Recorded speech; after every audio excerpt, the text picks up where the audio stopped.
have always to be one step ahead. Guru-guru perlu sentiasa berada satu langkah di hadapan murid-murid. Jadi saya mengajar di universiti, saya sentiasa memastikan saya bersedia untuk berada satu langkah di hadapan.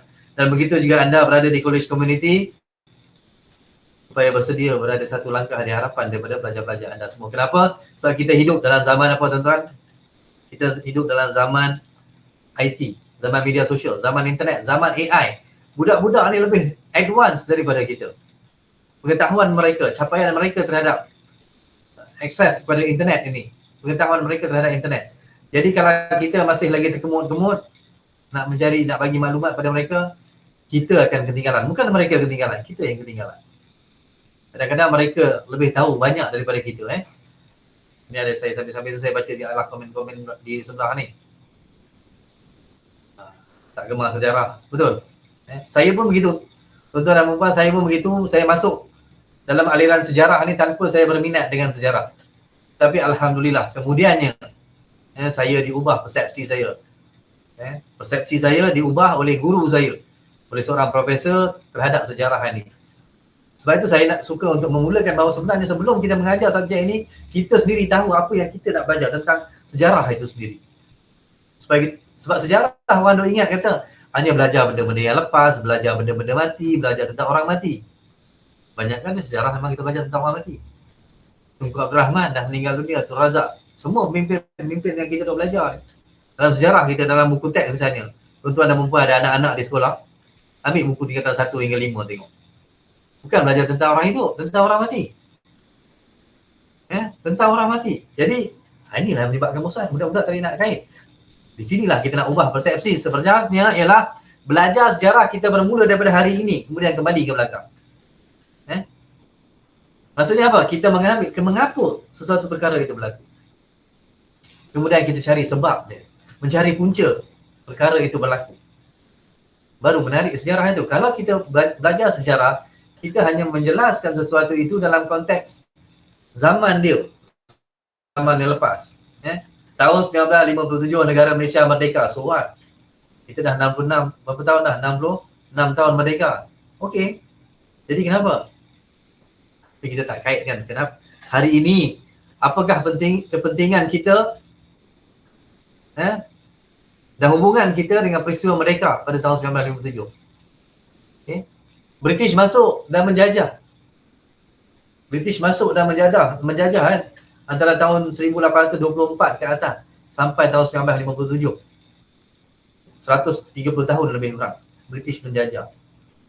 Dan British dah keluar. Jadi apa? Apa masalahnya British dah jajah, dia pun dah balik. Tapi kita nak tahu bagaimana kehidupan kita yang kita jalani pada hari ini, pada saat ini berkaitan dengan apa yang berlaku 130 tahun dulu. Golongan muda ada yang tak tahu Perlembagaan Malaysia. Ni dia. Puan Intan bagi tahu. Ini yang kita sebenarnya kita nak terapkan kepada mereka.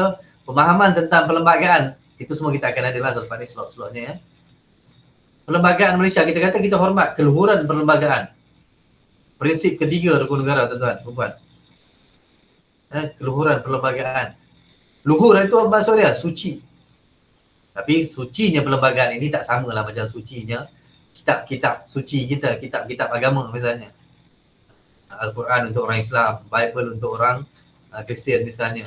Kitab suci, tetapi luhurnya perlembagaan ini perlembagaan untuk semua. Regardless of race, religion and geographical sphere. Dia melangkaui itu perlembagaan. Tak apa, nanti yang perlembagaan nanti kita akan bincang secara lebih lanjut.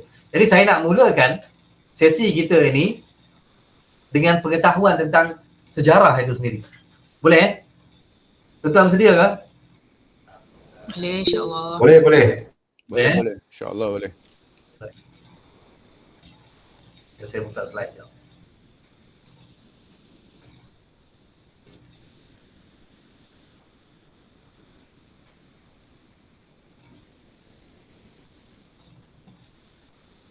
Sekejap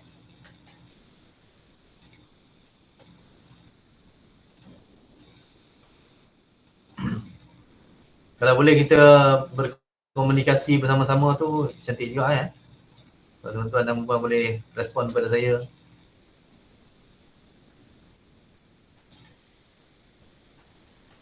Boleh nampak Boleh doktor. Boleh, boleh.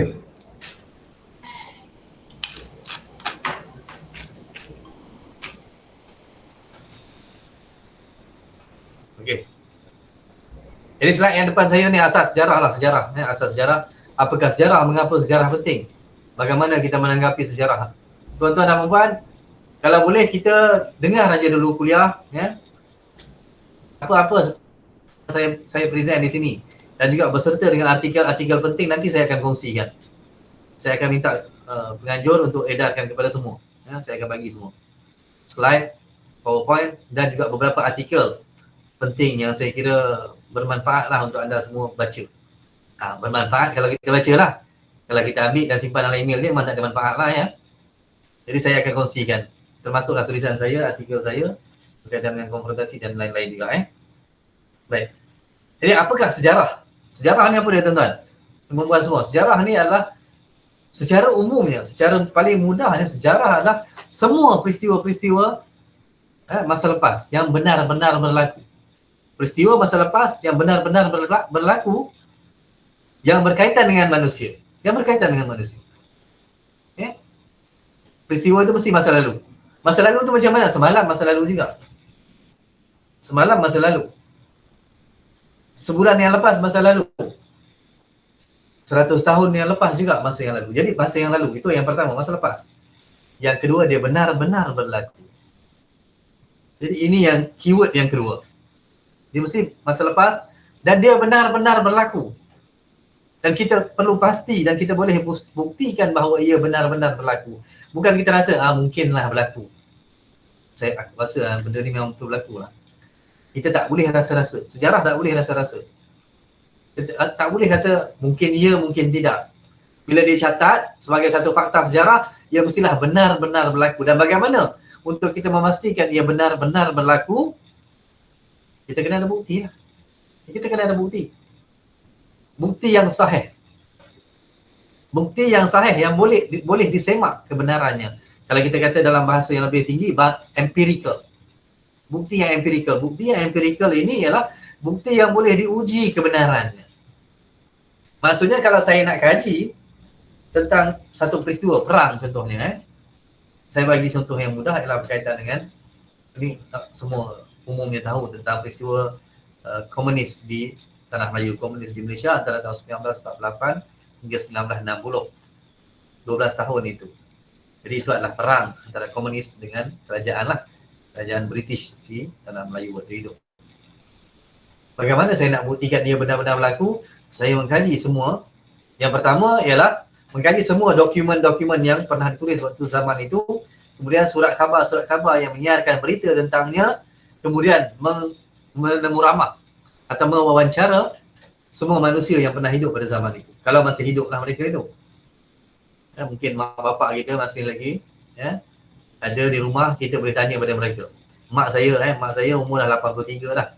Jadi saya boleh bertanya pada mak saya apa yang berlaku pada zaman komunis. Bagaimana pengalaman mereka? Apa perasaan mereka? Dan kemudian saya penuh nilai. Bila mak saya cakap, saya kena nilai pula dan saya kena bandingkan dengan catatan. Adakah benar peristiwa itu berlaku? Ataupun mungkin adakah benar tempoh masa yang dijelaskan itu? Kena semak, kita kata semak silang. Cross check. Jadi nak menulis sejarah tu, nak tahu kan sejarah itu benar-benar berlaku, ada proses dia lah, proses penilaian dia. Kemudian ia berkaitan dengan manusia. Jadi kalau dia berkaitan dengan kambing, tak ada tuan-tuan. Kalau dia berkaitan dengan kambing, dia berkaitan dengan bunga, dengan pokok, dia bidang yang lain. Benar-benar berlaku pada masa lepas. Kalau berkaitan dengan pokok-pokok, tumbuh-tumbuhan, agriculture, botani, hortikultur misalnya. Horticulture misalnya. Itu bidang-bidang dia. Kalau yang berkaitan dengan binatang, mungkin veterina misalnya. Dia mesti berkaitan dengan manusia, sejarah ini. Ada orang kaji berkaitan dengan perkembangan tanaman. Perkembangan tanaman getah misalnya. Tanaman getah apabila dikaji, seorang sejarawan mengkaji berkaitan dengan tanaman getah. Termasuk dia bukan mengkaji bagaimana pokok getah itu tumbuh. Pada umur berapa tahun pokok getah itu boleh ditoreh. Bukan itu yang dikaji. sejarah dia akan mengkaji siapa yang menanam pokok getah. Industri getah tu, estate itu siapa yang mulakan, siapa yang mengerjakannya, siapa yang dapat untung daripadanya. Dan daripada untung itu, daripada hasil perkembangan tanaman getah itu, apa yang berlaku pada masyarakat sekelilingnya. Itu ialah sejarah. Jadi boleh jelas itu paling mudah. Kalau kita tanya dengan kawan-kawan, tuan sejarah ni tentang apa sebenarnya? Selain tamadun atau permulaan sesuatu hal. Puan Intan, saya tak apa jelas. Tamadun, nak beza antara tamadun dengan sejarah ke? Kalau boleh, okey. Beza sejarah dengan tamadun kita belajar tamadun juga kan. Tamadun ini berkaitan dengan pencapaian permulaan, pencapaian dan kejatuhan sesuatu kerajaan. Itu dia. Dia tidak details into events. Itu beza antara tamadun dengan sejarah. Tamadun ini tinggi, dia berbahasa contoh macam ni. Kita bercakap soal tamadun Islam. Bila kita bercakap tamadun Islam, kita tak bercakap tentang Khalifah Ma'mun misalnya membuka sebuah perpustakaan yang dinamakan sebagai Baitul Hikmah. Okey. Baitul Hikmah di kerajaan Abbasiyah di Baghdad itu. Dan berapa banyak buku dia tak pergi detail dalam itu. Dia hanya menceritakan apakah kejayaan tamadun Islam, penumbuhan Baitul Hikmah misalnya, perkembangan sains dan teknologi, kemunculan sarjana-sarjana Islam dalam bidang sains dan teknologi yang memulakan perkembangan matematik misalnya, Al-Khawarizmi, Al-Jabbar, Ibn Sina dalam bidang perubatan. Itu cerita tamadun. Tapi bila sejarah dia akan pergi detail. Apakah peperangan yang berlaku pada zaman itu? Siapa yang terlibat? Berapa ramai tenteranya? Tarikh bila berlaku? Jadi sejarah ini dia terperinci. Manakala tamadun dia adalah perkara-perkara yang umumnya berkaitan dengan pencapaian. Pencapaian dan kejatuhan. Kalau tuan-tuan dan puan biasa dengar Ibn Khaldun. Ibn Khaldun dia menceritakan tentang teori kitaran tamadun. Bagaimana tamadun itu, suatu tamadun dia lahir. Kemudian dia naik, tamadun itu berkembang, kemudian dia mencapai kemuncak dia, kegemilangan dia, kemudian merosot. Dia merosot dan terjatuh. Inilah dia kitaran tamadun yang berlaku dalam seluruh dunia pada setiap zaman, hatta pada hari ini. Kalau kita kaitkan pada hari ini, tuan-tuan, kita tengok tamadun. Kalau bila kita cakap tamadun itu, kalau dalam konteks hari ini kita boleh cakap juga dalam konteks kerajaan lah. Kerajaan misalnya kita ada United States, Amerika Syarikat. Dia sudah menjadi satu tamadun lah, tamadun Amerika. Dia muncul tahun 1777. Dari tahun 1777 dia muncul, kemudian dia berkembang perlahan-lahan berkembang, dia mencapai kejayaan-kejayaan, akhirnya sampai kepada kemuncaknya. Kemuncaknya bila? Inilah dia. Abad ke-21 ni, tahun 2022, 23, dia sudah dah sampai kemuncak dia.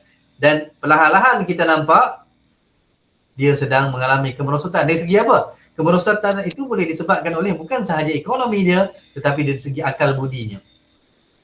Dari segi akhlaknya, kita nampak banyak masalah-masalah kemanusiaan yang timbul dalam tamadun itu. Amerika itu, kerajaan itu, cara hidup Western kebaratan itu, yang diketuai ataupun dijuarai oleh Amerika. Dr. Saul, boleh tak saya Ya. Okey. Berkenaan dengan yang apa Dr. sebut tadi, berkenaan dengan sejarah tentang komunis. Jadi sekarang ni kalau kita tengok akhir-akhir ini ada segelintir yang menyatakan bahawasanya komunis juga adalah mereka-mereka sebagai pejuang yang mempertahankan negara Malaysia.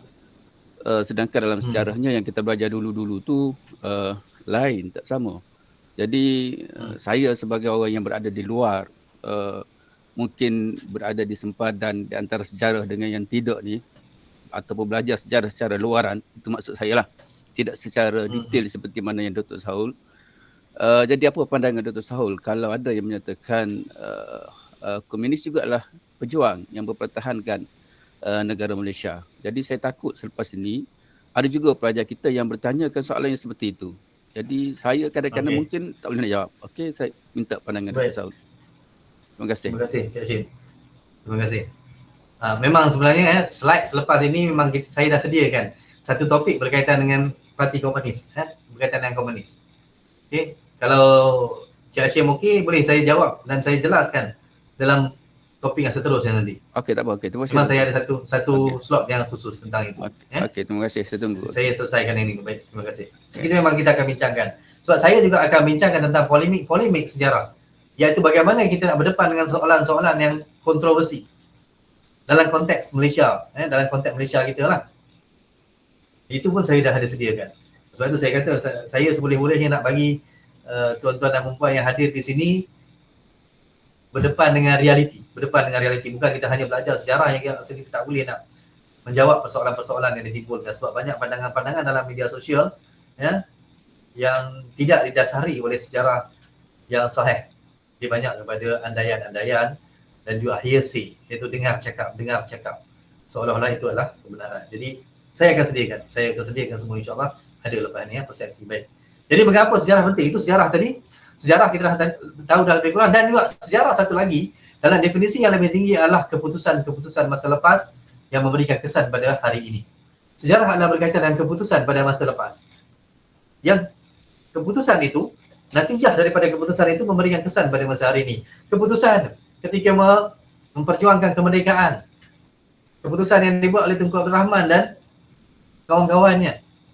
Delegasinya itu. Keputusan yang dibuat oleh British. Keputusan yang dibuat oleh Parti Komunis Malaya. Keputusan yang dibuat oleh Raja-Raja Melayu. Keputusan-keputusan yang dibuat pada masa hari itu yang memberikan kesan kita pada hari ini. Itu juga adalah sejarah. Jadi kita mengkaji keputusan dan kita akan mengkaji kesannya. Jadi sejarah sebenarnya berkait dengan masa kini je. Sejarah berkait dengan masa kini. Tak ada sarjana yang mengatakan bahawa sejarah adalah ibu segala ilmu, dia kata. Sebab dalam semua ilmu itu ada sejarahnya. Art, seni ada sejarah seni. Semuanya ada sejarah. Orang belajar sains ada history of science, history of mathematics. Orang yang mengkaji betul-betul mendalami bidang sains, mendalami bidang matematik, mendalami bidang seni, semuanya ada berkaitan. Orang agama juga mengkaji tentang sejarah. Ada sirah dalam, kalau dalam agama lebih detail kita sebut sirah lah. Sirah ni dia bersih berkaitan dengan Nabi. Mesti berkaitan dengan Nabi. Dan apa? Nanti orang boleh tanya, apa beza sirah dengan sejarah? Sirah dengan sejarah secara umumnya sama, sirah dan sejarah, dua-duanya sejarah. Tapi sirah dia mesti ada periwayatan yang berkaitan dengan, kalau orang Islam sirah ini lebih kepada sejarah Islam lah. Jadi mesti ada berkaitan dengan periwayatan daripada Nabi. Atau contohnya rujukan terhadap hadis-hadis misalnya. Rujukan terhadap hadis-hadis. Manakala dalam bidang sejarah yang kita belajar ini, sejarah yang konvensional ini, dia tidak ada petikan, rujukan daripada sirah, daripada hadis Nabi misalnya. Dia soal-soal yang empirical. Maksudnya ada dokumen, ada orang yang bercakap, ada orang yang kita boleh interview, ada benda yang kita nampak dan kita boleh bina, reconstruct sejarah daripada itu. Beza antara sejarah dengan sirah. Baik, kita pergi. Mengapa sejarah penting? Sejarah penting. Kalau kita nak tahu bila sejarah penting, tuan-tuan, bila kita ada masalah dalam kita akan rujuk pada sejarah. Kita akan rujuk pada ahli sejarah. Kita akan mencari sejarawan untuk mendapatkan pandangan. Misalnya bila merdeka, bila hampir-hampir hari merdeka, kita akan mencari hari merdeka sampai penubuhan Malaysia daripada 31 Ogos ataupun 16 hari bulan lah. Besok 16 Ogos sampai 16 September kan bulan kemerdekaan kita. Masa ini orang sejarah laku. Ini sebulan ini zaman ataupun tempoh saya sibuk lah. Tempoh saya sibuk dipanggil ke sana sini untuk apa? Untuk berceramah di sana sini untuk mendapatkan pandangan-pandangan. Kemudian bila timbulnya isu kaum, isu hubungan antara kaum, hubungan antara agama, sejarah akan menjadi rujukan. Kemudian apabila melibatkan isu 3R tadi itu, 3R, race, religion and royal, itu juga akan merujuk kepada sejarah. Kemudian isu hubungan antara wilayah-wilayah, kawasan-kawasan, orang akan merujuk pada sejarah. Isu dulu Sabah Sarawak dengan Malaysia, persekutuan inilah Semenanjung ini, Malaya lah, kalau dalam bahasa orang Sabah Sarawak, Malaya. Antara Borneo dengan Malaya. Sejarah. Ya. Isu antara Kedah dengan Pulau Pinang. Yang hangat itu. Sejarah. Isu air misalnya. Adalah sejarah. Nampak tak sejarah penting? Dia bila ada masalah, orang akan pergi ke belakang balik. Melihat apakah puncanya, sebab sejarah dia menyediakan punca kepada kejadian itu. Jadi kalau kita nak selesaikan isu itu, kita kena tahu punca. Macam penyakit lah.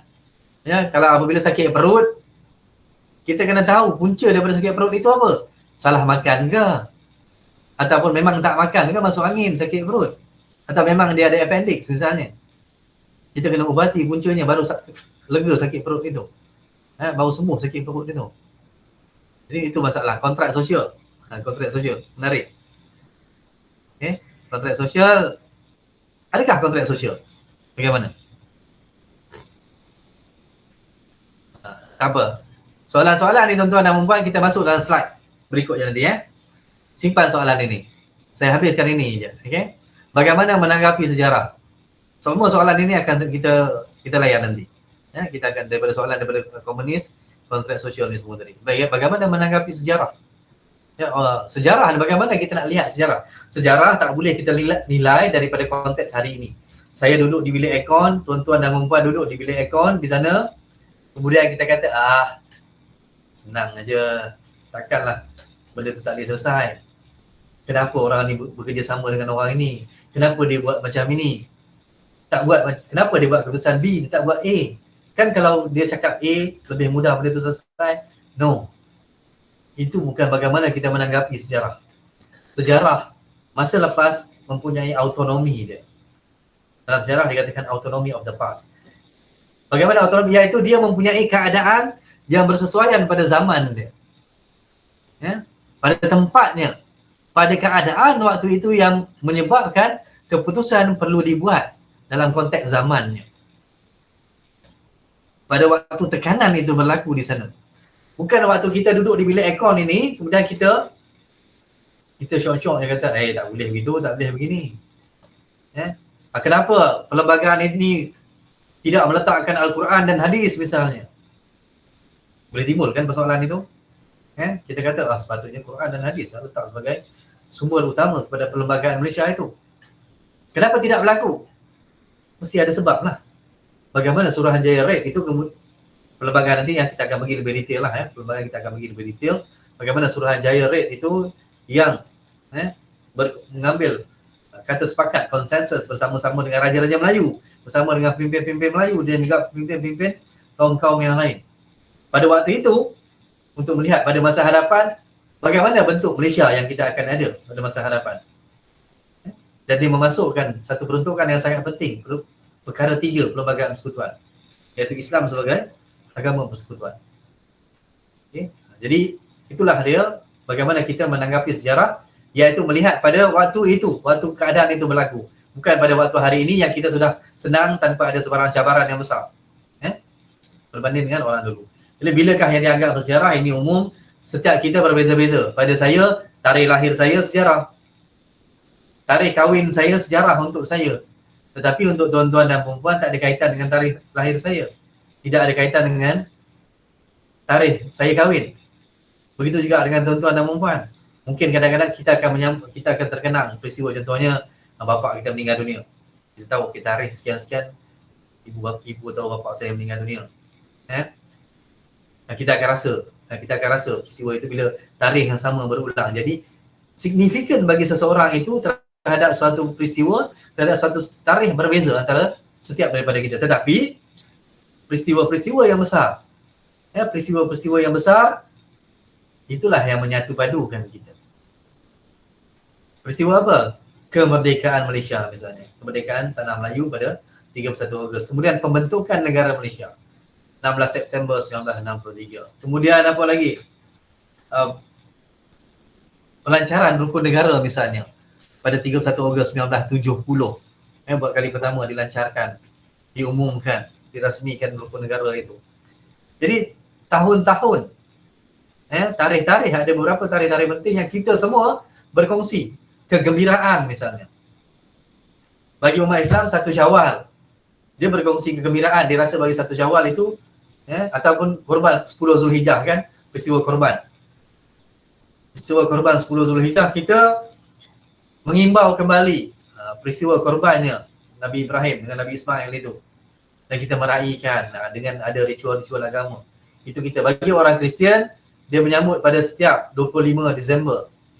Sebab dia mengenang baliklah peristiwa-peristiwa itu. Jadi setiap seorang daripada kita ni mempunyai tanggapan ataupun celebration yang berbeza, keraian yang berbeza terhadap peristiwa-peristiwa dan tarikh-tarikh bersejarah itu. Last sekali lah, siapa menulis dan siapa pelaku sejarah. Siapakah yang menulis sejarah? Ahli sejarah dan pengkaji-pengkaji sejarah. Bagaimana menulis sejarah? Semua orang boleh menulis sejarah. Saya boleh, tuan-tuan dan puan yang berada di depan ini pun boleh menulis sejarah. Bezanya apa dia? Bagaimanakah sahihnya sejarah yang saya tulis berbanding dengan orang yang misalnya tidak ada ilmu tentang bagaimana menulis sejarah. Dia ada disiplin-disiplin dia. Kalau kita tak ikut disiplin-disiplin untuk menulis sejarah, untuk menyampaikan sejarah, maka akhirnya dia jadi apa? Hikayat. Dia jadi mitos, dia jadi legenda. Itu bagaimana kita menulis, dan siapa pelaku-pelaku sejarah, siapa yang terlibat. Itu semua adalah proses-proses bagaimana yang saya beritahu tadi. Ialah kita perlu kembali pada masa lepas, mendapatkan dokumen-dokumen dan sumber-sumbernya. Baik, kita beralih. Okey, beberapa fasa dalam sejarah Malaysia seperti yang tuan-tuan dan puan dapat tengok di sini. Ini yang fasa-fasa yang saya bahagikan.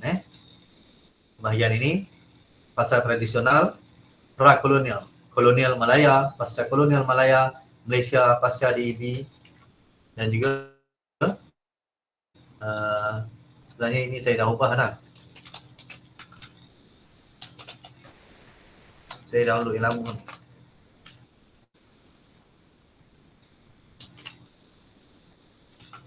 Okey, ini beberapa peristiwa-peristiwa atau fasa-fasa yang memberikan kesan-kesan yang berbeza terhadap sejarah Malaysia kita. Yang pertama adalah tradisional. Tradisional ni, tradisional zaman kita kata kerajaan-kerajaan Melayu awal itu. Zaman apa? Zaman Melaka, zaman Johor, zaman kesultanan yang paling impactful ialah zaman Kesultanan Melayu Melaka tu lah. Zaman tradisional. Kemudian zaman pra-kolonial. Mula-mula awal, kemudian zaman-zaman pra-kolonial. Tadi tradisional itu lebih awal. Zaman-zaman yang ada kerajaan misalnya di Tanah Merah, di Perak, di Gangga Negara, di Kedah, Kedah Tua. Itu semua adalah zaman-zaman tradisional, lebih awal, zaman awal. Pra-kolonial, zaman-zaman yang ketika hampir-hampir kolonial datang, kuasa penjajah datang. Itu dia Kesultanan Melayu Melaka, yang sangat luas dan memberikan kesan yang berpanjangan kepada Malaysia pada hari ini. Kemudian saya pecahkan kepada kolonial, zaman kolonial itu sendiri. Zaman kolonial, kita akan pergi detail juga nanti. Zaman kolonial, zaman penjajahan. Zaman penjajahan dari tahun 1511 sampailah kita merdeka. Paling panjang. Zaman kolonial kita adalah paling panjang lah. Iaitu antara tahun 1511 hingga 1957. 500 tahun lebih. Tapi kalau kita nak pergi lebih detail, sebenarnya kolonial itu berlaku di tempat-tempat, bukan di seluruh tempat, tapi beberapa kawasan-kawasan yang berbeza. Di Melaka, bila Portugis datang, Portugis menjajah Melaka. Belanda datang, kemudian Belanda menjajah Melaka. Tetapi disebabkan Melaka itu yang memberikan kesan kepada keseluruhan sejarah bagi Malaysia ini, maka kita masukkan itu sebagai satu subjek yang sangat penting. Kemudian pasca kolonial. Pasca kolonial ini antara tahun 1957 sehingga tahun 1963, iaitu ketika kita mula-mula merdeka. Tahun 57 itu kita dalam proses mencapai kemerdekaan. Kemudian 57 hingga 63 proses kita baru merdeka sebagai sebuah negara yang dikenali sebagai Persekutuan Tanah Melayu. Okey. Kemudian Malaysia pada tahun 1963. Ini satu lagi fasa yang baru, ya, penubuhan sebuah negara baru yang berbeza dengan entiti-entiti yang berada ataupun pernah wujud pada zaman itu. Malaysia tahun 1963, kemudian berlakunya peristiwa lain, peristiwa 13 Mei 1969 yang kemudian mengubah sekali lagi sejarah kita. Sejarah kita secara umumnya, aturan-aturan kita dengan memperkenalkan dasar ekonomi baru. dasar ekonomi baru tahun 1970. Jadi selepas daripada itu 1970 sampai tahun 1990 DEB berlangsung. Kemudian dasar pembangunan nasional. Jadi sejarah kita, keadaan negara kita berubah sebab dasar ini sangat besar dan memberikan kesan yang sangat melata dan merata kepada warga Malaysia dari segi konteks politik dia, konteks ekonomi dia, ya, menyebabkan sejarah kita berubah. Kemudian sampailah satu lagi peristiwa berlaku, peristiwa reformasi. Peristiwa reformasi ini reformasi 1998, ya, apabila berlakunya pemecatan ketika itu timbalan Perdana Menteri waktu itu, yang hari ini Perdana Menteri, ya. Dan daripada tahun 1998 itu sejarah kita juga kembali, berolak kembali. Ini semua peristiwa-peristiwa yang sangat penting sebab daripada 98 kemudiannya berlaku macam-macam dalam hal politik kita yang itu juga mempengaruhi keadaan ekonomi misalnya. Ya. Sebab Malaysia kita ni, apa-apa yang berlaku dalam politik, dia secara langsung mempengaruhi ekonomi kita. Kepercayaan pelaburan misalnya, ya, kedudukan, kecekapan kerajaan misalnya. Itu semua bergantung juga kepada kestabilan politik. Kemudian ia juga memberikan kesan kepada hubungan antara kaum. Sebab itulah fasa itu dipecahkan kepada pasca reformasi sampai sekarang lah. Ya, sampai sekarang, zaman selepas reformasi itu. Dan kita menunggu, ya, selepas daripada ini apakah peristiwa besar yang berlaku untuk kita membahagikan sejarah kita ini pada fasa-fasa yang berbeza. Okey. Baik.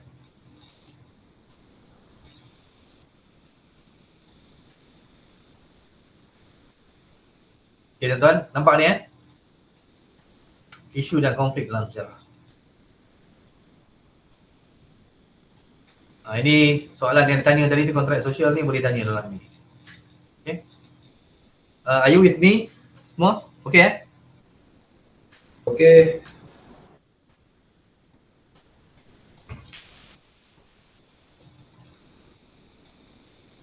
Boleh Okay. Laju sangat ke atau macam mana ke? Atau pace rentak ni okey? Kita boleh komen dan bagi pandangan supaya kita sama-sama. Okey doktor. Kalau tidak saya tak nak nanti saya bercakap ni cuma sendiri je. Saya bercakap ni bukan untuk saya. Okay, menarik tuan. Untuk kita bersama. Baik. Inilah isu dan konflik dalam sejarah kita. Soalan-soalan yang tadi yang ditanya itu boleh juga saya masuk ke dalam ni. Ya. Ada yang angkat tangan kalau nak tanya boleh tanya terus. Kalau tertekan, terklik, okey tak apa. Isu dan konflik dalam sejarah. Mengapakah sejarah? Sejarah dalam ada persoalan-persoalan yang timbul. Mengapa kalau cerita tentang sejarah Malaysia ini dia mesti fokusnya tentang Melayu dan Islam? Ini persoalannya. Okay. Mengapa setiap kali kita bercerita tentang sejarah Malaysia fokusnya Melayu, fokusnya Islam? Mesti menceritakan banyak tentang itu. Sebab itu kita perlu faham sejarah. Setiap tanah, setiap kawasan, setiap negara dia mempunyai sejarahnya. Sejarah yang panjang. Sejarah yang panjang. Bukan setakat sejarah itu bukan bermula tahun 1957 apabila kita membentuk negara Malaysia yang merdeka, bukan. Sejarah itu lebih jauh daripada itu. Lebih awal daripada itu. Sejak mana? Sejak boleh jadi 1000 tahun, 2000 tahun yang dulu. Jadi kalau kita ikut zaman penulisan sejarah, tahun-tahun kita bermula biasanya daripada Melaka gitu. Memang sejarah tanah ini adalah sejarah kerajaan-kerajaan Melayu dan kerajaan-kerajaan Islam. Sebab itulah permulaannya. Alam ini keseluruhannya, tuan-tuan dan puan, saya minta dalam bab ini kita bersikap terbuka untuk kita belajar dan mengenali sejarah kita sendiri. Ini adalah sejarah nasional kita. Sejarah kebangsaan kita. Dia tidak ada kaitan dengan apa-apa isu kaum ke isu agama ke, tidak. Inilah sejarah negara kita. Dan kita perlu meraihkannya sebagai sebahagian daripada identiti kita. Masalah kita kadang-kadang ialah kita tak boleh nak menerima satu sejarah yang panjang dan kita melihat sejarah itu daripada perspektif kaum, perspektif agama. Tak boleh macam itu.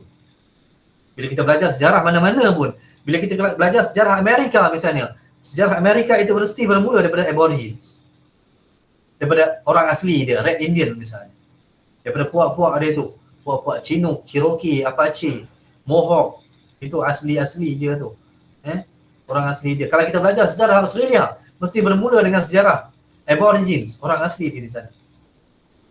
Kalau kita belajar sejarah tentang China misalnya, negara China, kita mesti belajar daripada dinasti dia. Bermula dengan dinasti dia. Kalau kita belajar sejarah tentang India, kita mesti bermula dengan sejarah bagi sebelum dia bernama India itu. Sebelum dia dikenali sebagai tanah India itu, sebab dia bermula dengan di sungai, di lembangan Indus, di sungai. Daripada agamanya, pada awalnya agama Hindu. Jadi semua itu ada, semua tanah, semua kawasan mempunyai sejarah dia yang panjang. Bukan setakat daripada merdeka kita bermula, kita bermula, bukan. Jadi kita kena menghargai dan memahami sejarah itu dalam konteks. Jadi dalam konteks sejarah Malaysia ini memang daripada awal sejarahnya itu panjang, lebih panjang daripada itu. Dia bermula, misalnya kita tahu bahawa alam Melayu ini pernah dikuasai, pernah dipengaruhi oleh pengaruh Hindu Buddha misalnya. Peralihan berlaku daripada animism, iaitu percaya kepada tumbuh-tumbuhan, kepada kuasa-kuasa alam apa semua, dia beralih kepada Hindu Buddha, kepercayaan kepada Hindu Buddha. Keseluruhan alam Melayu seperti mana yang kita tengok hari ini. Ada yang orang tak boleh nak cerna bagaimana rupanya orang Melayu beragama Hindu Buddha. Saya nak pesan, kita boleh tengok di Bali. Kalau tuan-tuan dan puan pergi ke Bali, di Bali ada rupanya Melayu tetapi agamanya Hindu. Masih mengamalkan agamanya di sana. Jadi dia berlaku. Dia berlaku begitu. Tetapi bezanya apabila kemudian Islam datang kemudian Islam terus dia sangat kuat. Sebab Islam yang datang itu dia mula-mula dia kata entrench the faith. Dia memasakkan akidah itu. Sebab itulah apabila kolonial datang, British datang kemudiannya pada tahun 1800 ke atas itu, orang Melayu, orang Islam tidak mengubah agamanya dari Islam kepada Kristian. Sebab Islam yang datang itu sudah cukup kuat untuk memasakkan akidah dia, untuk meneguhkan akidah dia. Jadi dia tak berubah dah. Daripada animism, apabila datang Hindu Buddha, mereka bersedia untuk Hindu Buddha. Kemudian daripada Hindu Buddha, apabila datang Islam, mereka bersedia untuk masuk Islam. Tapi apabila dalam Islam, datangnya kuasa kolonial, pengaruh-pengaruh Kristian datang, tahun-tahun 1800 dengan British, semua itu, orang Melayu, Islam secara umumnya tidak berganjak daripada Islam itu. Sebab itu kita kena faham bagaimana sejarah perubahan agama itu. Dan saya cadangkan tuan-tuan dan puan baca satu buku, saya tulis di sini. Saya tulis di sini, Islam dalam sejarah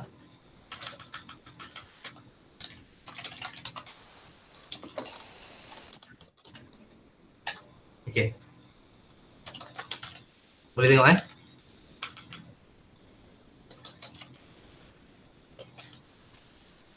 Islam. Ini antara buku Islam yang saya cadangkan untuk tuan-tuan dan puan memahami. Memahami bagaimana, bukan ini satu-satunya buku lah, tapi saya fikir ini antara buku-buku yang nipis, buku nipis tetapi sangat-sangat impactful. Memberikan penjelasan kepada kita bagaimana, mengapa sejarah kita ini fokusnya kepada Melayu dan Islam. Boleh Kemudian kita ada isu-isu dalam sejarah kita berkaitan dengan agama, bahasa, sekolah vernacular misalnya. Agama Islam tadi dia ada kaitan lah. Mengapa semuanya berkaitan dengan agama Islam? Sebab memang apabila kegemilangan tanah itu, kegemilangan kerajaan itu berlaku dengan selepas kedatangan kemunculan Islam misalnya. Melaka 1400 hingga 1511. Kerajaannya adalah kerajaan Islam. Iaitu raja-rajanya beragama Islam. Kemudian bahasa Melayu. Mengapa bahasa Melayu? Kenapa semua sejarah di Malaysia dia mesti bercakap tentang soal bahasa Melayu? Ya. Dah itu bahasanya. Bahasa Melayu adalah bahasa bagi Kepulauan Melayu. Kepulauan Melayu itu menganjur dari Madagaskar. Lingua franca bermaksud bahasa pertuturan, bahasa biasa, bahasa pasar. Itu lingua franca. Bahasa yang dipertuturkan secara umum oleh semua orang. Hari ini pun bahasa Melayu lingua franca. Dan juga bahasa rasmi lah. Lingua franca maksudnya kita pergi ke pasar, kita bercakap bahasa apa? Kita bercakap bahasa Melayu. Kalau kita pergi Indonesia, kita bercakap bahasa apa? Kita bercakap bahasa Melayu. Kalau pergi ke Singapura, kita boleh bercakap bahasa apa? Kita boleh bercakap bahasa Melayu. Ramai orang faham bahasa Melayu di Singapura. Dan bahasa Melayu juga adalah antara bahasa rasmi di Indonesia. Di Singapura. Di Brunei, di selatan Thailand. Di selatan Thailand. Kita kata bahasa rumpun Austronesia. Ini menarik nak tengok Nesia ni sebab nanti kita akan masuk kepada tajuk tu nanti macam mana nama Malaysia ni dapat. Jadi bahasa yang sangat luas digunakan sehingga kan seluruh alam Melayu ini dia ada dua nama, Kepulauan Melayu atau Kepulauan Jawa lah. Dua-dua ni diguna pakai secara bertukar ganti oleh para penjelajah untuk menandakan bahawa alam ini semua gunakan bahasa Melayu. Dan kalau kita tengok tuan-tuan, penjajah juga menggunakan bahasa Melayu. Penjajah juga menggunakan bahasa Melayu dan menulis dan membaca dalam tulisan Jawi. Itu adalah tulisannya. Tulisan Jawi. Tulisan bagi bahasa Melayu juga dia berubah-ubah. Dan akhirnya tempoh yang paling panjang ialah menggunakan tulisan Jawi sebagai tulisan bagi bahasa Melayu. Dan tulisan Jawi itu dia ada dalam macam-macam buku. Segala jenis buku yang kita boleh dia ada tulisan Jawi itu. Baik, kemudian masuklah sekolah vernacular. Ini juga satu isu dan konflik yang berlaku dalam sejarah Malaysia kita tadi, iaitu keberadaan sekolah vernacular. Sekolah vernacular ni satu sejarah yang panjang. Sekolah vernacular ni satu sejarah yang panjang, dah 200 tahun lah sekolah vernacular ni berada di Malaysia. Kalau tanya pada saya, kalau tuan-tuan tanya pada saya lah, walaupun tak tanya, saya jelaskan juga. Kalau pandangan saya, sekolah vernacular, bagaimanakah pandangan saya? Saya nakkan sekolah satu aliran. Itu pandangan peribadi. Saya nakkan sekolah satu aliran bahawa kita semua bersekolah dalam satu bumbung, di bawah satu bumbung. Tetapi boleh atau tidak boleh dalam konteks Malaysia pada hari ini? Pada saya tak boleh. Dia tidak akan berlaku. Sebab ini satu sejarah yang dah panjang, dah 200 tahun. Dan kalau ada yang mengatakan bahawa kenapa kerajaan itu tak ubah, kerajaan ini tak ubah. Hakikatnya tuan-tuan, kerajaan mana mana yang berkuasa pun tidak akan berlaku perubahan ini. Tidak akan berlaku perubahan ini. Dan kita dah nak nampak lah. Daripada berlaku, saya tak nak masuk into politics lah. Tapi kita nampak berlakunya beberapa perubahan kerajaan sampai hari ini. Tidak ada siapa pun yang bercakap soal untuk menghapuskan sekolah vernacular apabila menjadi kerajaan. Tidak. Sebab apa? Sebab ini ada realiti. Antara realiti dengan keinginan itu dua benda yang berbeza. Keinginan kita, impian kita lain. Tetapi realitinya bagaimana? Realitinya itu dia. Sekolah vernacular, sekolahnya sudah 200 tahun panjang sejarahnya. Dan apabila digugat dan digantikan dengan dijadikan sekolah satu aliran, banyak perkara yang perlu dilihat secara profesional. Kalau kita nak duduk dan bercakap tentang soal semangat saja, itu tidak menjadikan apa-apa. Tidak mengubah apa-apa. Sebab ini satu cerita yang sangat berselirat. Ini saya nak cerita tentang isu-isu dan konflik-konflik dalam sejarah yang ada pada hari ini. Kemudian, kemajemukan masyarakat kita. Kemajemukan masyarakat. Kemasukan kolonial, kemasukan penjajah ke tanah Melayu atau Malaysia ini terus mengubah fabrik sosial. Aturan-aturan bagaimana rupa bangsa Malaysia yang ada pada hari ini.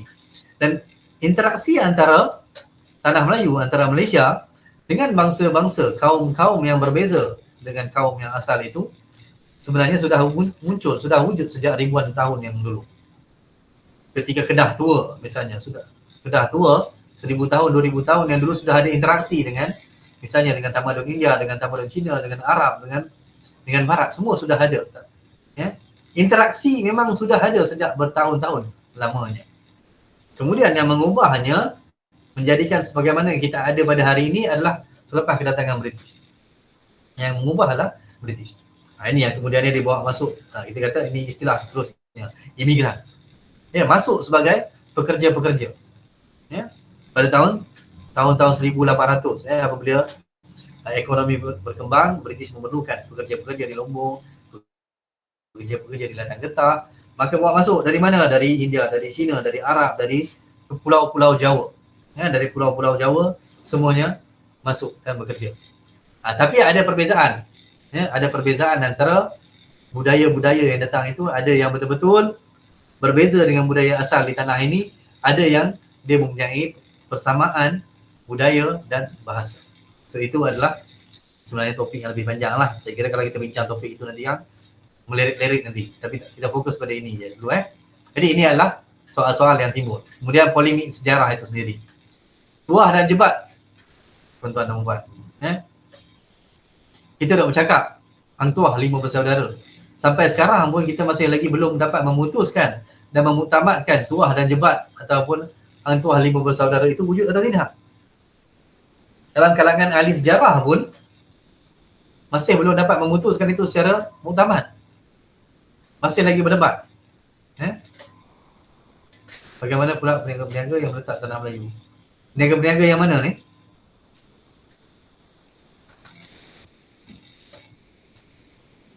Peniaga, boleh jelaskan sikit soalan tu? Nanti Puan Siti tuliskan Okey.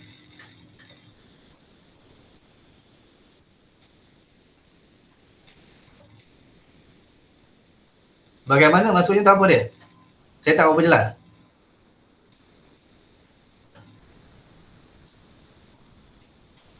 Apa maksudnya dengan bagaimana? Nanti Puan Siti jelaskan betul-betul Kalau boleh Puan Siti tulis betul-betul, saya reply nanti. Okey, sebentar tu. Okey. Baik, polemik tentang tuah dan jebat ini tak ada. Tuan-tuan, kalau kita belajar tentang sejarah pun, sebenarnya dalam buku sejarah pun kita tak belajar betul-betul tentang sejarah tuah dan jebat bagaimana. Sebab apa? Akhirnya kita kembali kepada definisi sejarah yang saya beritahu awal-awal tadi. Peristiwa masa lepas, peristiwa yang benar-benar berlaku pada masa lepas. Yang berkaitan dengan manusia. Peristiwa yang benar-benar berlaku. Sebab dia tidak dapat dipastikan secara muktamad dia benar berlaku atau tidak. Sebab itulah kisah Hang Tuah 5 bersaudara tak ada dalam buku sejarah Malaysia.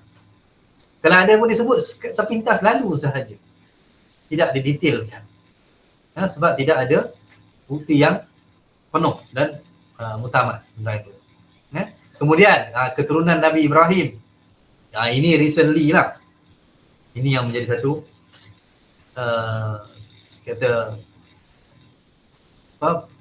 keseronokan baru. Setengah orang yang tidak bercerita tentang orang Melayu adalah keturunan daripada keturunan Nabi Ibrahim, daripada keturunan Keturah. Sebenarnya dari sudut sejarah dia tidak sahih pun. Tidak sahih pun. Dan salah satu kitab rujukan, saya nak beritahu kepada tuan-tuan dan puan, salah satu rujukan bagi teori yang dikemukakan ini, iaitu daripada Bani Keturah itu, ialah dari kitab Mormon. Kitab Mormon. Dan untuk pengetahuan tuan-tuan dan puan, kitab Mormon ini dihasilkan pada tahun 1800 lebih, saya dah lupa tarikhnya. Oleh seorang lelaki Inggeris yang dia kata dia dapat mimpi daripada Jibril, daripada dia kata dari Holy Spirit. Dari Holy Spirit dia kata bahawa berlakunya peristiwa ni tadilah. Dia itu dilantik sebagai kononnya sebagai Nabi, kemudian dia mengarang kitab Mormon ini. Dan dalam agama Kristian ini, mereka juga meletakkan si lelaki ini, Smith, apatah nama dia, Smith, dia sebagai sesat. Dan kemudian kita pula ambil kitab dia, menjadikan rujukan untuk mengatakan bahawa kitab Mormon ada menyatakan bahawa Keturah datang ke timur sebelah sini dan berkembangnya satu bangsa yang baru. Tak, sebenarnya tidak sahih dan tidak benar yang itu. Jadi berhati-hatilah, saya kata sumber tadi itu. Kita kena semak sama ada sumber itu benar-benar sahih, betul ke tidak. Bukan kita dengar sesuatu itu macam sejarah, orang kata ada dalam kitab, ada dalam buku, kita percaya. Bukan begitu cara kita untuk menanggapi sejarah. Bukan begitu cara kita untuk menanggapi sejarah. Okey. Kemudian polemik yang lain adalah Melayu sebagai pendatang. Ada yang mengatakan bahawa orang Melayu juga pendatang ke tanah Melayu. Dia kata dia datang dari Jawa, dari Bugis apa semua. Sebab itu kita kena belajar sejarah dan kita kenal, macam saya katakan tadi, persamaan budaya, bahasa dan agama itu menyebabkan, dan kita juga perlu faham sebelum tahun 1824, memang betul sebelum tahun 1824 tidak ada sempadan negara moden seperti mana yang ada pada hari ini. Orang Indonesia pergi ke Malaysia, orang Malaysia pergi ke Indonesia, orang Singapura pergi ke Malaysia. Tak ada, tidak ada sempadan itu. Semua ini alam Melayu. Yang membezakan mereka adalah rumpun-rumpun etnik mereka. Dan mereka datang sebagai perantau-perantau, pedagang-pedagang, anak dagang. Setiap istilah-istilah itu membawa maksud. Anak dagang bermaksud dia datang ke sini untuk buat apa? Untuk berniaga kecil-kecilan. Tetapi dia bersama dalam satu wilayah yang luas, yang mempunyai identiti budaya, identiti agama, identiti bahasa yang sama. Sebab itu orang dari Bugis, orang dari Jawa boleh pergi ke sebenarnya tanah Melayu. Dari sini boleh pergi ke Sarawak. Dari Sarawak dia boleh turun ke Kalimantan misalnya. Dengan bebas. Ya, dengan bebas. Selagi mana dia menumpukan taat setia dia ataupun dia bersetia dengan pembesar ataupun raja-raja di kawasan itu. Itu. Jadi dalam konteks orang Melayu ini yang duduk di tanah Melayu dalam Malaysia ini, kemudiannya selepas tahun 1963 itu, dia sebenarnya tidak ada konsep Melayu itu sebagai pendatang, tak ada. Sebab kita kena faham bahawa alam Melayu itu luas. Seluas, kalau kita nak bandingkanlah Rusia tu kita tengok hari ni peta Rusia tu ada depan saya, peta Rusia ni. Ya, peta Rusia ni bawahnya menganjur daripada Eropah sampai nak bertemu dengan USA. Punya panjang Rusia itu. Tapi dia satu negara. Dan kalau kita ambil panjangnya Rusia itu dan kita letakkan kepada peta Malaysia ataupun peta alam Melayu itu, yang saya kata dari Madagaskar itu, atau kita ambil dari tepi Sri Lanka sampai dah dekat Irian. Irian itu atas daripada Australia, lebih luas Russian Federation itu. Tetapi itulah keseluruhan alam Melayu. Cuma mengapa kita agak sukar untuk memahami itu, sebab yang dikatakan alam Melayu itu dia terpecah-pecah dan dibahagikan dan disempadani oleh laut. Sebab itu kita tak nampak dia sebagai satu entiti yang sama. Kalau kita sebut Republik China misalnya kan, saya cakap ni sambil saya tengok peta depan saya ni, ada peta besar kat bilik saya. So kalau kita tengok Republik Rakyat China, tuan-tuan dan puan boleh juga cek map dalam Google masing-masing. Negara China itu menganjur sangat panjang, dari timur sampai barat, dan mereka memiliki etnik yang berbeza, bahasa yang berbeza. Bahasa orang yang paling timur tak faham bahasa orang yang paling barat. Hanya selepas tahun 1949, tuan-tuan, hanya selepas tahun 1949 barulah dijadikan Mandarin itu sebagai bahasa. Sebenarnya dia bahasa yang banyak. Sama juga dengan India, kalau kita ambil dari utara sampai selatan. India ni dia memanjang atas bawah, dan China itu dia melebar. India itu kita tengok dari atas, paling atas Kashmir. Paling atas Kashmir, paling bawah tu Tamil Nadu lah. Tamil Nadu, bawah tu. Bahasa yang berbeza. Orang yang atas tak faham, orang yang bawah cakap. Orang yang timur tak faham, cakap orang barat, paling barat. Itu negara-negara asal itu. Dia punya bahasa-bahasa yang berbeza. Tetapi dianggap sebagai satu rumpun budaya, rumpun budaya dan agama yang sama. Itulah kita kata tamadun Indus tadi tu. Tamadun Indus yang dimulakan oleh agama Hindu. Sama juga dengan Cina, kita kata tamadun Huang Ho. Huang Ho. Dia menganjur ke semua itu, dia berkongsi satu ciri budaya yang sama. Kemudian bahasa, orang Mandarin kemudiannya menjadi satu bahasa. Begitulah juga di alam Melayu itu. Tinggal lagi agak susah, macam saya kata tadi, kenapa kita susah nak faham konsep yang sama? Ialah sebab dia terpecah. Nah, tengahnya ada laut, ada Selat Melaka, ada Laut Cina Selatan, ada selat bawah tu Selat Batawi, ada Jawa Sea, Laut Jawa, menyebabkan kita susah untuk faham dan mengiktiraf bahawa ini semua adalah satu alam budaya yang sama. Alam budaya yang sama, hanya dipecahkan oleh penjajahnya. Okey. Baik. Kemudian ini satu lagi yang agak sensitif ialah bagaimana imigran asing. Ya, betul. Imigran asing itu pada awalnya daripada tahun 1800 sampailah kita Perang Dunia Kedua. Selepas daripada Perang Dunia Kedua, sejarah kita berubah. Sejarah kita berubah, itu sejarah untuk perjuangan kemerdekaan.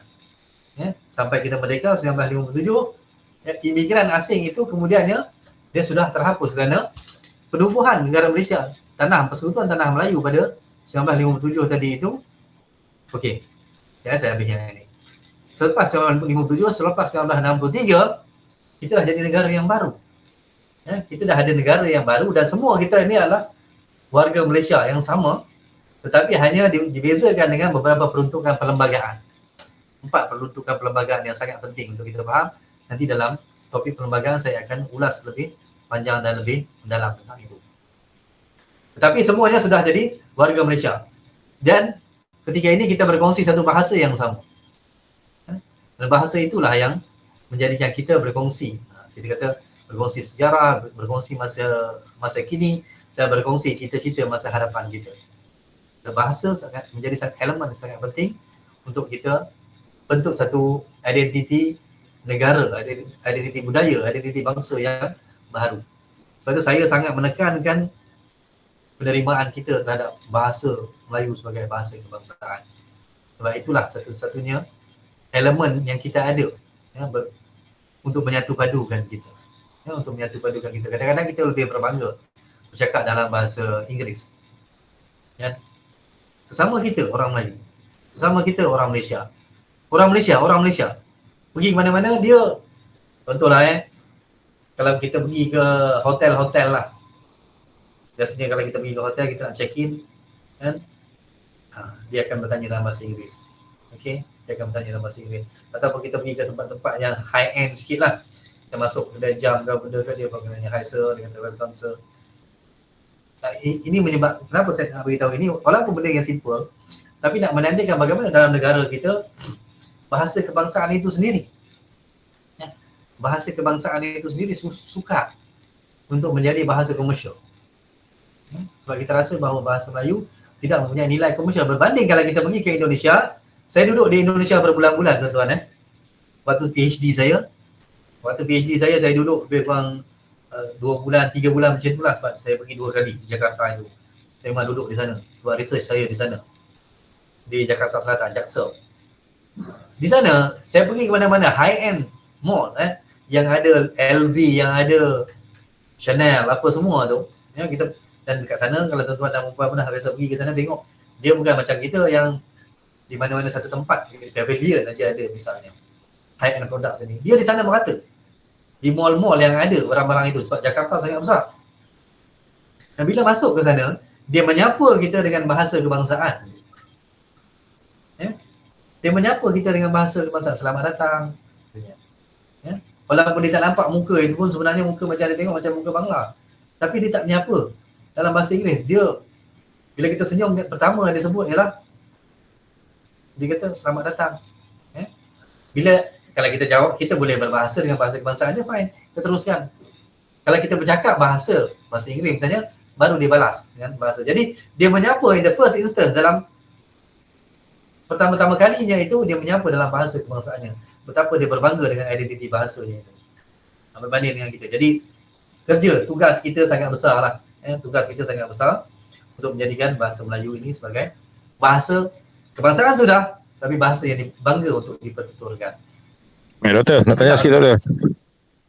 Ada bahasa, ya?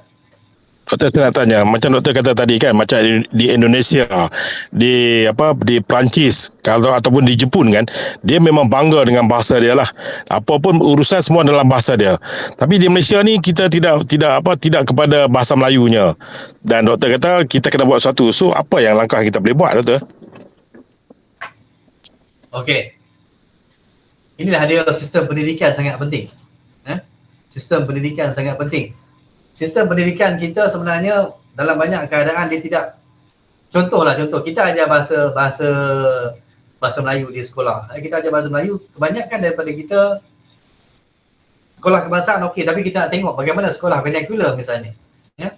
Sekolah vernacular, bagaimana mereka cara mengajar bahasa Melayu di situ misalnya.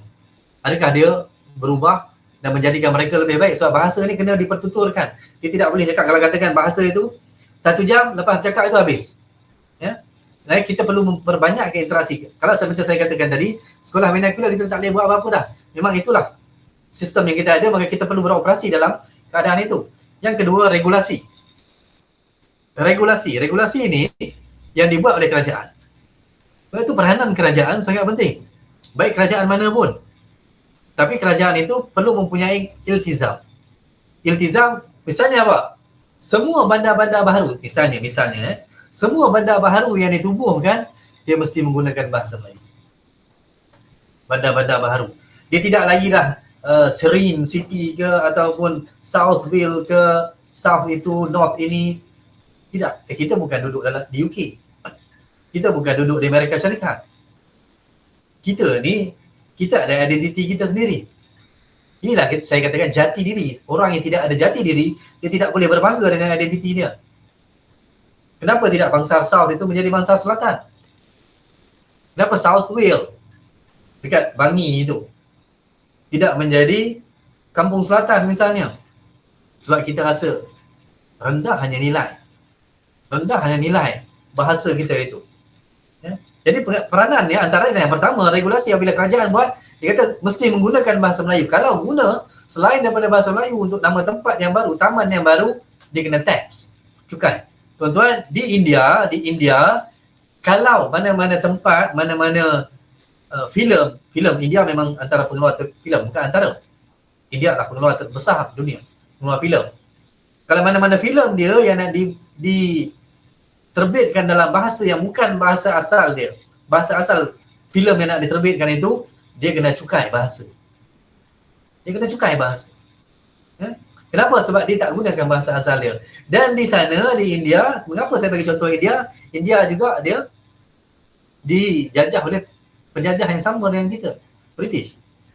Banyak dasar undang-undang yang diaplikasikan di Tanah Melayu, di Malaysia pada waktu itu, pada zaman penjajahan itu didatangkan daripada pejabat tanah jajahan di Kolkata, di India itu.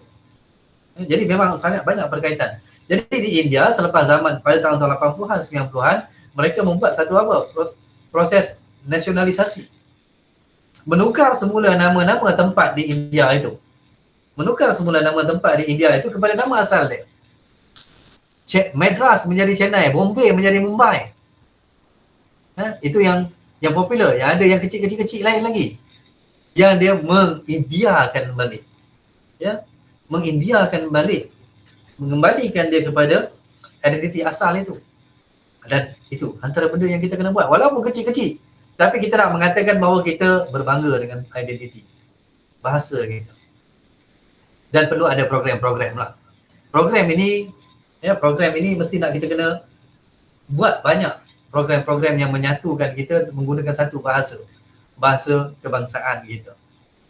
Kita perlu faham bahawa Jadi adakah saya dengar daripada kesimpulan apa yang doktor kata tadi, adakah rakyat kita ni kurangnya jati diri, sayang pada negara, sebab tu kita boleh bangga dengan bahasa Inggeris? Betul tak? Ya, memang kita kurang jati diri ya. Sebab itu kita lebih bangga dengan nama-nama program kita. Jangan kata tuan-tuan dan puan-puan, jangan kata orang biasa, Kementerian Pendidikan dari dulu guna apa? Bahasa Inggeris. Moving forward, Perak excellent, Perak number 1, itu number 1. Bahasa apa? Bahasa Inggeris. Kenapa tak boleh kita kata Perak maju, Perak nombor 1? Moving forward kita kata bergerak mara ke depan. Kenapa? Sebab kita rasakan lekeh guna bahasa Melayu. Kita nak cakap apa? Apabila entiti yang sepatutnya menerapkan perkembangan bahasa itu, ya, misalnya Kementerian Pendidikan, Kementerian Pengajian Tinggi, yang saya bercakap depan tuan-tuan ini juga saya bercakap depan mereka. Dan saya menulis secara terang-terangan menjelaskan tentang ketidakpuasan hati saya. Saya bukan cakap-cakap dengan tuan-tuan saja. Bila saya mempunyai peluang, saya bercakap benda yang sama. Soaring upward dulu ada kementerian. Kenapa kita tidak mengatakan menjulang tinggi? Kita ada bahasa. KPT menggunakan sejak dalam 10 tahun yang lepas. Soaring upward, dia buat begitu, soaring upward. Kenapa guna soaring upwards KPT? Gunalah menjulang tinggi, apa masalahnya? Kalau kita kena nampak keingerisan, keantarabangsaan. No. Yang pertama, kita kena kuatkan jati diri kita. Bila bangsa Malaysia itu ditunjangi oleh bahasa kebangsaan dia ada jati diri, bangga sebagai anak Malaysia, ketika itu kita boleh buat bahasa apa pun. Yang pertama, kita kena kuatkan itu. Yang pertama, kita kena kuatkan bangga dengan bahasa kebangsaan kita. Yang kedua, kita kena belajar menggalakkan penggunaan bahasa Inggeris. Ada beza tu. Yang pertama, bangga dengan bahasa kebangsaan, galak menguasai bahasa Inggeris. Ketiga, keempat, kita belajar bahasa Tamil dan bahasa Mandarin. Ini keperluan negara kita. Saya kata dalam konteks yang umum. Untuk kita belajar bahasa Arab, bahasa Quran, kita ada aliran sekolah masing-masing kita. Kita belajar di sekolah agama masing-masing. Dan itu disebabkan mempunyai pengaruh keagamaan, maka kita eksklusif untuk orang Islam. Itu tak ada masalah. Maaf saja.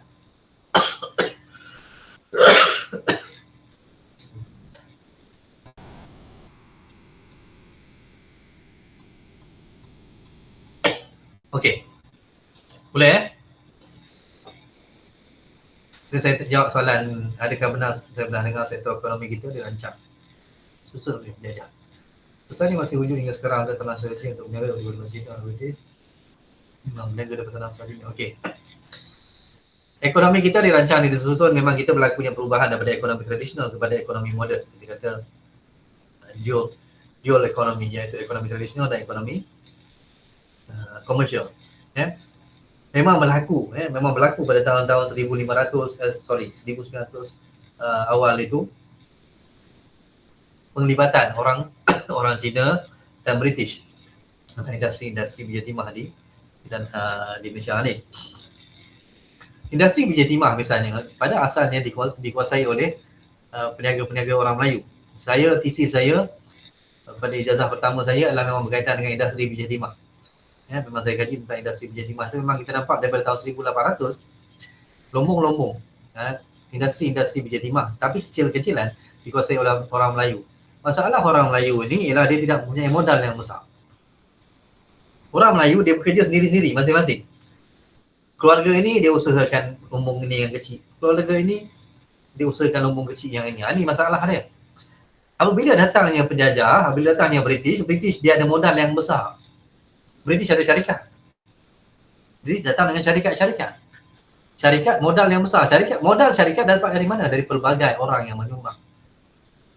Ramai-ramai sumbang, seorang 1,000, 10 orang 10,000. Sedangkan orang Melayu tadi, dia mengusahakan 1,000, sendiri-sendiri. Dan dia tak berkembang. Kemudian, British masuk. Dan kemudian orang Cina datang. Orang Cina juga, dia ada perkataan kongsi itu. Kongsi itu memang perkataan daripada orang Cina itu, kongsi. Kongsi, dia memang berkongsi.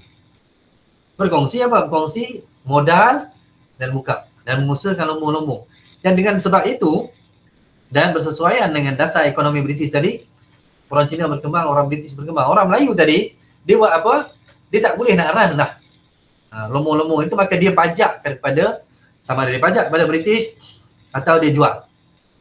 Sama ada kepada British ataupun kepada orang Cina. Lahan-lahan.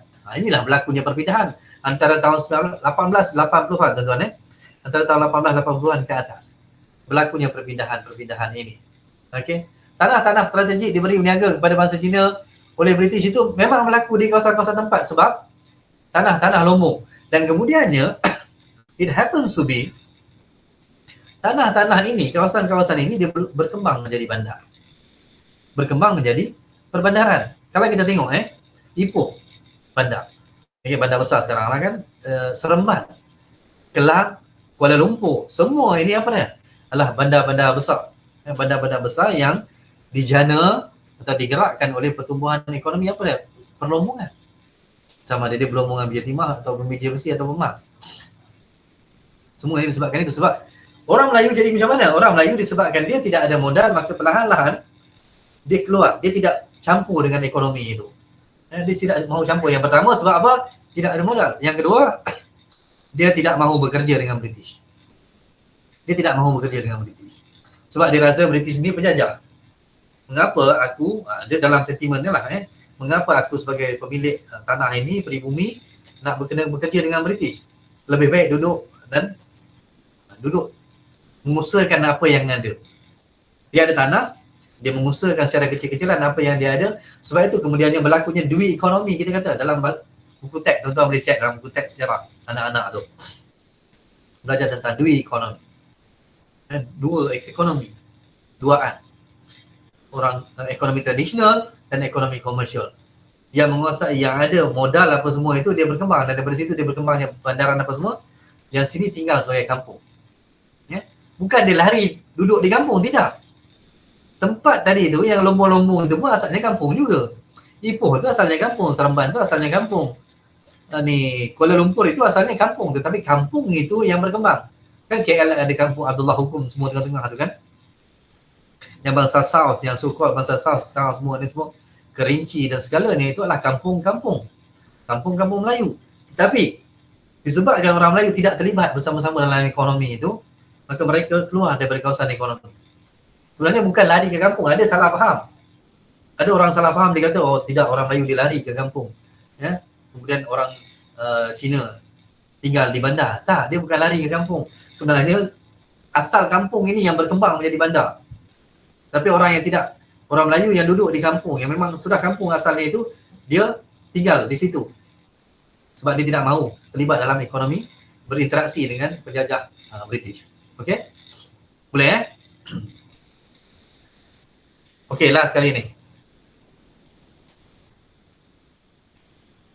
Ini istilah dalam sejarah Malaysia. Ini istilah-istilah penting tuan-tuan dan puan dalam sejarah Malaysia. Yang punya, apabila kita belajar dan kita jelaskan pada anak-anak murid nanti, belajar-belajar tuan-tuan dan puan semua, ini istilah-istilah yang tuan-tuan dan puan akan jumpa. Komunis, ini istilah yang paling sensitif di Malaysia. Istilah yang paling sensitif. Istilah ni sensitif bukan di sini saja, bukan di Malaysia saja, di Indonesia juga. Ya? Malah di Indonesia lebih sensitif dari di Malaysia sebenarnya. Ya? Dia ada berlaku satu peristiwa di sana, peristiwa Gestapo tahun 1965. Ya? Ini istilah ini komunis, tuan-tuan dan puan dah biasa tahulah. Ya? Komunis itu apa? Kita mengenali komunis bukan dengan ideologi, kita mengenali komunis dengan Parti Komunis Malaya. Ada beza. Komunis sebagai ideologi dan komunis sebagai parti. Kita di Malaysia mengenali komunis sebagai Parti Komunis Malaya. Bukan dengan ideologi komunis yang dibawa oleh Karl Marx pada asalnya itu. Tapi tak apalah. Kita mengenali dia sebagai Parti Komunis Malaya yang memberontak. Yang memberontak. Okey, kemudian sosialis. Idea sosialis. So idea sosialis ini dia tak macam komunis. Komunis ini dia resort to violence. Dia pada satu tahap dia menggunakan kekerasan, sedangkan sosialis tidak. Sosialis inilah pengagihan kekayaan sama rata. Dan sampai hari ini, sebab itu kita tengok sampai hari ini pun di Malaysia ada Parti Sosialis Malaysia. Ada PSM, Parti Sosialis Malaysia yang bergerak secara sah, secara undang-undang. Dan ada kelab-kelab sosialis, semua tu. Okay? Ada di Malaysia. Kemudian liberal. Ini istilah-istilah di Malaysia yang sangat popular, yang kita kata kalau tak setuju dia, kita kata orang tu liberal. Liberal bagaimana? Liberal ni tuan-tuan dan puan, liberal ni sebenarnya ialah apa? Kebebasan. Liberal ni ideanya ialah idea kebebasan. Kebebasan apa? Yang kita nak kebebasan apa? Kita nak kebebasan untuk kita bercakap, kebebasan untuk kita keluar berniaga, kebebasan untuk kita duduk dan bersema dengan kawan-kawan di luar, kebebasan untuk kita daripada dijajah. Tapi liberal yang dimasukkan dari sudut istilah itu dia lebih luas. Apa? Hak individu mengatasi hak masyarakat. Itu dia. Kalau sebab itu kita tengok di barat, liberal itu seseorang itu dia boleh pakai apa sahaja yang dia nak. Apa sahaja yang dia boleh nak, dia pakai dia pakai sumbangan dekat lidah dia, dekat hidung dia, dekat telinga, dekat mata, dekat segala benda yang dia boleh sumbang tu dia masukkan kan di mana-mana sahaja. Kemudian dia bertatu seluruh muka, seluruh badan, sampai ke mata, sampai apa. Itu adalah ciri dia liberal. Apa? Mengekspresikan diri. Okey. Dan dia tak boleh kalau dia duduk berjiran, okey, bila dia duduk berjiran, kalau ada anjing jiran dia menyalak, dia bukan pergi tegur dan bincang dengan anjing jiran dia akan telefon polis terus. Dia kata orang ni menceroboh. Tak ada. Ini individualism. Dia liberal yang begitu. Dan satu lagi, bila yang kita katakan liberal yang berkaitan dengan agama ni, liberal yang berkaitan dengan agama ialah bila dia mentafsirkan agama berdasarkan pandangan logik dia semata-mata. Ini pun ramai juga. Pandangan logik semata-mata. Dia kata dalam Al-Quran hanya menceritakan tentang 3 waktu solat saja. Bukan 5. Bukan 5. Dalam Quran sebut 3. Jadi dia kata, mengapa kau nak solat 5 waktu? Bukan solat 3 waktu. Quran sebut 3 waktu. Inilah dia golongan liberal. Dia sebenarnya tidak faham teks itu. Tetapi dia mentafsirkan mengikut kefahaman dan logik dia semata-mata. Okay? Nah, ini adalah istilah-istilah yang popular. Kemudian sekular. Ini satu lagi. Sekular yang menyebabkan kita banyak bergaduh di Malaysia ni adalah sebab kita tentang isu sekular. Siapa lebih sekular, siapa lebih Islam misalnya.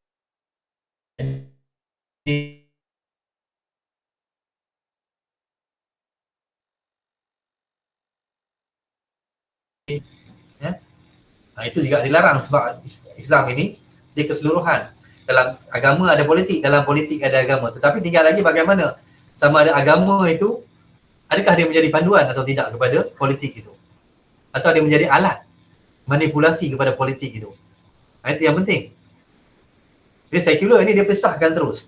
Ada orang menerima agama tetapi meletakkan sempadan, mengatakan bahawa dalam soal ini jangan masukkan agama sebab jangan menjustifikasikan kesalahan, perbuatan, tindakan dengan menggunakan agama sebagai bentengnya.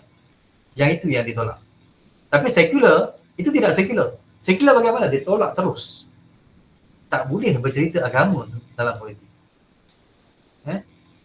Tak boleh bercerita agama dalam politik dan tak boleh cerita politik dalam agama. Tak boleh cerita politik dalam agama. Itu sekular. Baik ulama' ini tuan-tuan dan puan pun tahulah bagaimana ulama' ini adalah orang yang berilmu. Orang yang sangat berilmu. Ulama' adalah jamak kepada alim. Alim, perkataan asal dia, dasar dia ialah alim.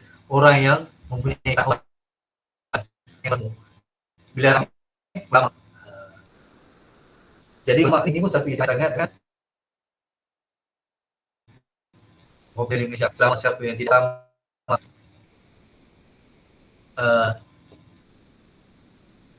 ini bukan ulama'. Dia mengatakan ada yang mengatakan di luar daripada ulama'. Dia juga satu poin dalam sejarah kita ini. Radikal. Tuan-tuan dengar perkataan radikal. Radikal ini adalah label yang diletakkan oleh penjajah terhadap semua pejuang-pejuang kemerdekaan kita. Pejuang-pejuang kemerdekaan bermula dengan yang menentang J.W. Du Bois kan, Datuk Maharaja Lela, Pandak Indut, Sepuntung, Datuk Sagor, Pandak Lam, Datuk Sagor, Pandak Lam. Itu semua itu dilabelkan sebagai golongan radikal. Golongan radikal ni apa? Golongan yang kasar, radikal. Golongan yang muncul dengan semangat tiba-tiba. Radikal ni macam tiba-tiba. Tiba-tiba.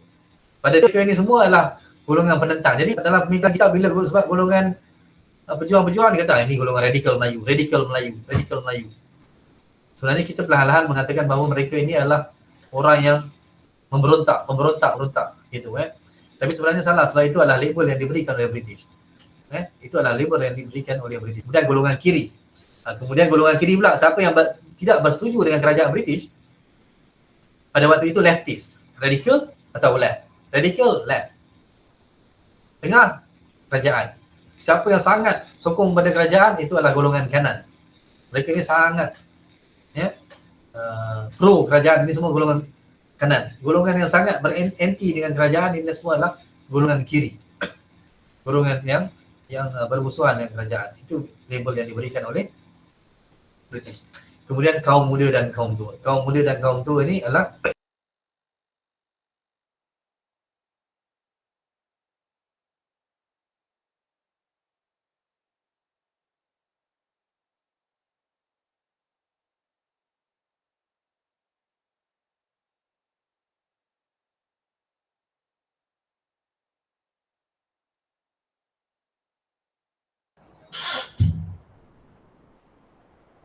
Doktor?